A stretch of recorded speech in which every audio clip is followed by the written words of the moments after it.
I don't think handling the human brain teaches you anything very much at all, other than to remind you of the constant, extraordinary mystery of it. Everything you and I are thinking and feeling at the moment is the electrochemical activity of nerve cells, which is just a very, very strange idea.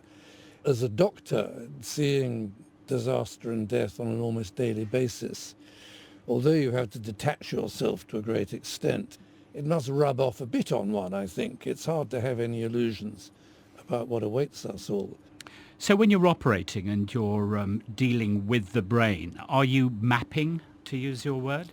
I do a little bit, but I mean, brain surgery is very crude, and the relationship of brain surgeons to true neuroscience is like the relationship of plumbers to quantum mechanic metallurgists. So it's a huge myth about brain surgery, but it's terribly sophisticated and terribly difficult. It is difficult emotionally, psychologically, spiritually. It's very difficult because the brain doesn't heal in the way other parts of the body do. And the brain has some powers of recovery.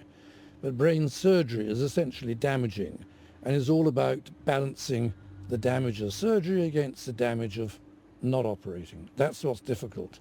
And the real difficulty also is maintaining the necessary balance between calm professional detachment and kindness and compassion. And that can be very, very difficult. Because you say in brain surgery as against general surgery, if an operation has gone badly, you usually know immediately after the operation. Yes, why is that? The patient doesn't wake up, or the patient is paralyzed or blind or can't talk.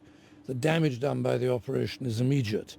With other branches of surgery, you're waiting for things to heal, and if they don't heal, then things fall apart a few days later. I mean, that must be difficult to cope with, that immediate realization that it hasn't worked. Yes, it is very difficult. I was operating with a colleague earlier this week, and the operation went perfectly, and then at the end, everything went wrong. We still don't know why, and the result will be utterly tragic and catastrophic. And I mean, from a purely dispassionate point of view, the first and most important question is, what could we have done differently? Was it a mistake to operate? Should we have done things differently? And of course, all of us, the consequences of our mistakes are so terrible for our patients. We tend to indulge in all sorts of self-deceptions and wear blinkers and don't see our mistakes very clearly because it's so painful to admit to it. I mean, you describe neurosurgeons as a tribe isolated by the terrible responsibility of their job. Yes. I mean, have you ever been overwhelmed by that responsibility? No, I never felt like giving up, but I certainly have had periods of utter despair. But I think all neurosurgeons do. But then you have to remember more patients benefit from our actions than those who come to harm. But it's very important it hurts. If it didn't hurt when things went badly, you wouldn't be a good doctor. You need this very, very powerful sense of responsibility for your patients. And the price for that is it's often very painful.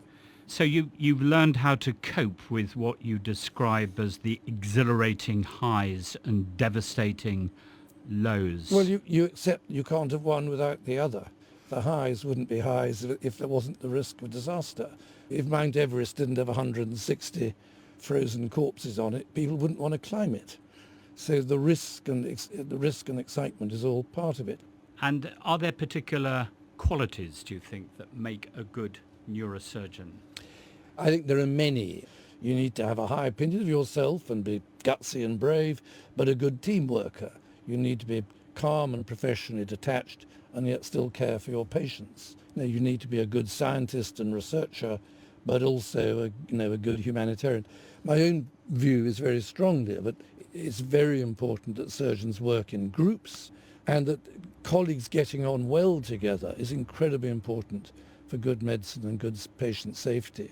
The age of heroic individuals in surgery, in my opinion, is past, even though many surgeons still like to think of themselves as heroic individuals.